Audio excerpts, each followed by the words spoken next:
Hi, this is Brian. Welcome back to Philosopher's Notes TV. Today, another great book, Black Hole Focus. Black Hole Focus by Isaiah Hankel, subtitle, How Intelligent People Can Create a Powerful Purpose for Their Lives. Fantastic book. Had a couple of members suggest that I cover it. Like the title, and glad I read it. It's a great book, packed with wisdom. If you're looking to discover your purpose, this book is packed with ideas on how to go about doing that. If you are young and ambitious, I think you'll particularly like this. Isaiah is young, smart, ambitious. It's a super inspiring book. Bunch of big ideas in the Philosopher's Note. Let's look at 5 of my favorites now so we can get our black hole focus on. I'll talk about the physics of your purpose in our 5th big idea, singularity. For now, we're going to start with sheep versus strategists. Isaiah kicks the book off telling a story about how when he was a kid in the Pacific Northwest, he used to help farmers shear their sheep, right? And he said it was actually surprisingly easy to get the job done. All you need to do was get a few farmhands together with big sticks and bang the sticks over your head. Apparently sheep hate the sound of sticks. And then they'll start moving away from the sticks into a little triangular chute into the stall where they're going to, or toward the stall where they're going to get sheared. Once you get them going in that direction by banging the sticks, then you get in front of them and you lead them down the little path to the shearing station with a carrot. Sticks, carrots. That's how sheep respond, right? They're tacticians, he says. They only know how to respond to what's immediately in front of them. It's kind of like someone working off a to-do list. I'll respond and just do what needs to get done. Carrots and sticks. He says most of us are like sheep, responding to those carrots, those sticks. We need to be strategists if we want to live a meaningful life. A strategist isn't just responding to carrots and sticks. They're stepping back and saying, okay, what's the vision of my future that I'm really fired up about? And then what's the strategy I need to put in place such that I can move from where I am? He talks a lot about being ruthless and honest about where you are, what's working, what's not, neutrally, accepting it, not getting emotional about it, but being honest about it, and then creating a strategy of this is where I want to go, this is where I'm at, what do I need to do to make that happen? Now, if all you're doing is going through your life like a sheep, moving away from sticks, oh no, they said something, I don't want them to say something mean, that would scare me, right? I can't trust myself enough. And then going after the carrots, whatever shiny carrots that you find most appealing, right? Then you're going to have a tough time living a life of deep purpose. You need to step out of that, become a strategist, see your future, and then navigate a path to it. That's what this book is basically all about. He talks about why you should discover your purpose and then how, right? So here's a strong reason why. Ikigai. Japanese word that the author of The Blue Zones talks about as one of the key reasons why individuals living in Okinawa, a certain part of the main island of Okinawa, live a crazy long period of time. The longest lived group of people on the planet, basically, right? The number of people who live over 100 is just wacky there. Why is that? Why do they live for so long? Well, one key is this, a reason for getting up in the morning. If you have a reason to get up in the morning, whether that's teaching karate at 102 years old or learning how to fish or whatever at 104 years old, you're motivated, you're excited, you're inspired. That purpose, that ikigai, gives you energy. It gives you vitality. If you don't have purpose, you're not going to have that vitality. And check in. Why do you get up in the morning? If you have a deep sense of why you get up in the morning, aka purpose, right? You're going to have vitality, you're going to have energy. If you don't have a powerful, compelling reason to get up in the morning, you're not going to have a whole lot of energy. You're not even going to feel like getting up out of bed. So discovering your purpose is extraordinarily powerful. Not only are you going to feel better when you get up in the morning, you're going to live longer, is what this Blue Zone research talks about. We'll cover that soon. Next big idea is a crazy study. So I'm not a huge fan of animal testing, but let's go back to the 1950s. And this researcher who was trained at Harvard, working at Johns Hopkins, was studying rats and how long they could swim in circulating water before basically giving up and then sinking and drowning, right? Now, and he wanted to test some different situations. He found that on average, these rats could swim before sinking for 15 minutes. 15 minutes and the little guys would run out of energy and they'd be done. right? Now, then he tested what would happen if he pulled them out of the water, right? Somewhere before the 15 minutes, pulled them out of the water, and then put them back into the water. Gave them a little break, right? And then put them back in the water. What do you think happened in that process?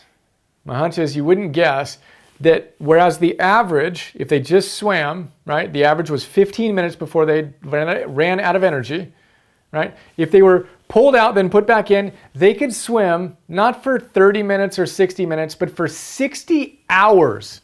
15 minutes in one condition, 60 hours if they were pulled out and then put back in. That's 240 times more endurance than the initial group. And the researcher said, what's going on with that? Right? That's crazy when you think about it. 15 minutes, 60 hours, 240 times more endurance. What? The researcher concluded that it was because the rats had a sense of hope. When they were just swimming and swimming and swimming, they kind of realized, well, I don't know if this is going to work. They gave up. Now, obviously, the rats aren't thinking that, but you can think about it in those terms. Pulled out, they had a sense of possibility, a sense of hope that something could save them, right? That they could be saved. The scientific definition of hope is the belief that your future will be better than your present. If you believe that your future is going to be better than your present, you have hope. And you are going to have vitality and more vitality than people who don't believe their future is going to be better than their present. The rat that was just swimming in the original condition didn't have that hope like the rat that was pulled out then put back in it. 240 times more endurance, 240 times more energy. And Isaiah makes the point that having hope in a better future creates energy. Purpose leads to hope, which leads to energy. It's huge. Another reason why we want to cultivate our purpose and have a strong, deep sense of why we're doing what we're doing. So remember that, 240 times more endurance when they had a deep sense of hope. The fourth big idea is greatness times two. Greatness, the two steps of greatness are basically step number one, know, underline all caps, exclamation point, know that you can achieve greatness. You have something within you that's incredibly unique that you can give to the world and you can fully express in a great, extraordinary way. You need to know that. That's step number one of achieving greatness is you have to actually believe you can do it. This is self-confidence 101 or self-efficacy 101. Whether you think you can or you think you can't, you're right, etc. Step one. Step two is you need to decide what you're going to commit yourself to. Choose. What are you going to commit your life to? It's not an easy path. You can't do everything. There are trade-offs. You've got to say, look, I'm not going to do those 20 things. I'm going to do this one thing. And Isaiah says, this is a little harder than this part. You can get to the point and say, look, I believe I can do great things. That's challenging in its own right? But this is a little bit harder to actually decide. Most people don't have the courage to say, this is it. This is what I'm going to bet my life on, what I'm going to commit my best energy to over the course of my life, over the course of the next decade or whatever it is, right? It's a lot easier to say, I don't know what I want to do, than I don't have the courage to do what I know I want to do. So in the note, I reference Gary Vaynerchuk has a new book coming out I'll be featuring soon called #AskGaryV. All a bunch of questions that people ask Gary V, right? And he had this one guy who asked him, hey, I've got a lot of strengths and I'm trying to decide which one I really want to lean into. Can you give me some perspective on which strength I should pick? And Gary V's answer was, shut the F up. Pick one and start winning. Just lean into it. Quit making it more confusing than it needs to be. The reality is, if I asked you, what's the thing you really, really want to do with your life? If you could do anything and you were guaranteed not to fail, what would you go for? Most of us have an answer to that. So the issue often is less about what specifically you want to do with your life and more about cultivating the courage to make the decision, to cut off other options, right? To decide and to move from vision to decision is another one of the ideas I cover in the note. So you got to know you can create great things, and then you've got to choose. You got to decide what it is you're going to dedicate your life to. And then in the note I share a Tim Ferriss quote and a JFK quote that Isaiah shares The irony here is that when you go for greatness, Tim Ferriss says 99% of people don't think they're capable of greatness. They can't get over this first step, right? So then they just set mediocre goals, average goals. So the irony is there's actually a lot more competition for the basic mundane goals. You have to put in more time, more energy into the kind of normal baseline average goals because everyone's going after them. But when you go for the high-hanging fruit, it's technically more challenging to get, but there's less competition up there, so it's paradoxically easier to do. And when you go for those stretch goals that really challenge you, you get a burst of adrenaline because you're fired up to go do it. But if you set boring, mediocre goals that you know aren't really challenging you and aren't really that inspiring, then you don't need to elicit the best within you.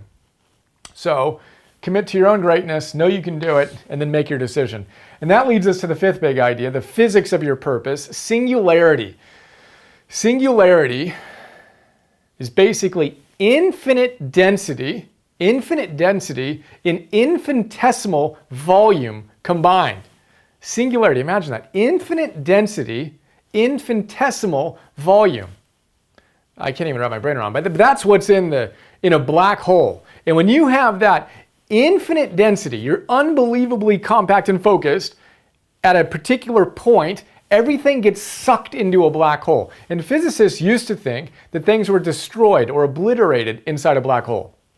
Stephen Hawking, Isaiah tells us, says, that was my biggest blunder professionally, was thinking that things were destroyed in a black hole. They're not destroyed, they're transformed. And Isaiah's whole point throughout the book is when you're willing to go that deep into your purpose, you're willing to commit to something that intensely, with that level of singular focus, everything gets sucked into it. Every thought, every behavior, everything you do and who you are is in support of your purpose.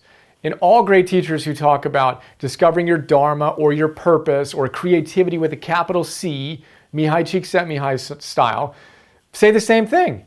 It takes a ton of energy to do great work, and you can't be dissipating it in a ton of frivolous distractions. You've got to be willing to have black hole focus. Bring everything you do in your life into support of that thing that you've decided is most important to you. And of course, family is part of that for people who are engaged in creating a family, etc. But be willing to blend that all into your chosen purpose. That's the basic idea of black hole focus, singularity, and the physics behind it, suck in everything, all the energy into that. Greatness times two, we had our 2 steps. Step 1, know you can do it. Step 2, choose, decide, quit pretending you don't know. Remember those rats swimming 15 minutes with no hope. When they had hope, they swam for 60 hours before giving up. That's truly remarkable. 240 times more endurance. Lesson for us is create hope. Create a deep purpose that creates energy and catalyzes you to do great things. The Japanese in Okinawa, longest lived culture, ikigai, right? The reason for getting up in the morning, what's yours, and then sheep versus strategist. Have a clear vision for your future, something that fires you up. Create the plan to go from where you are to that ultimate vision and make it happen. I hope you enjoyed, and I look forward to sharing more soon. Have another awesome day. See you.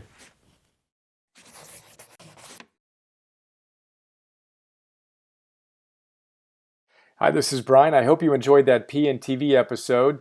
A lot of people don't know all the stuff I do beyond these free videos I share on YouTube, so I thought I'd do a quick video to give you an overview of our membership program that you can get access to and get a ton of other stuff. So here's a quick look. $10 a month, join the Optimal Living membership program. You get instant access to 250 Philosopher's Notes on some of the best Optimal Living books out there. Old school classics, positive psychology, modern stuff, mindfulness, peak performance, purpose, neuroscience, wealth, etc. And what you may not know is that in addition to the PNTV episodes, I create PDFs on all of these great books. So 6-page PDFs. Let's take a look at one of them. Joseph Campbell. You want to figure out how to live your hero's journey. Well, this is a great place to start. I basically pull out my favorite big ideas, riff on them, connect them to other books and other ideas, and help you apply this wisdom to your life today. That's what the PDF looks like. Again, we have 250 of these on all these different great books. And then I record those PDFs as an MP3. so you can listen to that MP3 while you're on a walk or working out or doing some errands or whatever. That is Philosopher's Notes. A lot going on there. And then in addition to Philosopher's Notes, you get access to Optimal Living classes, Optimal Living 101. Idea here is that all those great teachers come back to the same big ideas again and again and again. I distill those ideas into classes. Super practical, fun, inspiring classes ranging from Habits 101, Confidence 101, Getting Stuff Done 101, Meditation 101, instant access to all those classes. And then future classes include Relationships 101, Energy 101, Purpose 101, Business, Goals, etc. Those are full-length classes. And then I create micro classes, 2 to 3 to 5 minute little bursts of wisdom on my favorite great ideas from these great books across the domains that you want to optimize in your life. So we have dozens of these so far. I create 50 new micro classes every month and 10 new Philosopher's Notes every month for $10 a month. So we're blessed to have thousands of members who are enjoying the program and sharing some incredibly kind words with us. And super simple, $10 a month, cancel anytime. Would be honored to be a bigger part of your life. And I appreciate your support. And here's to optimizing and actualizing.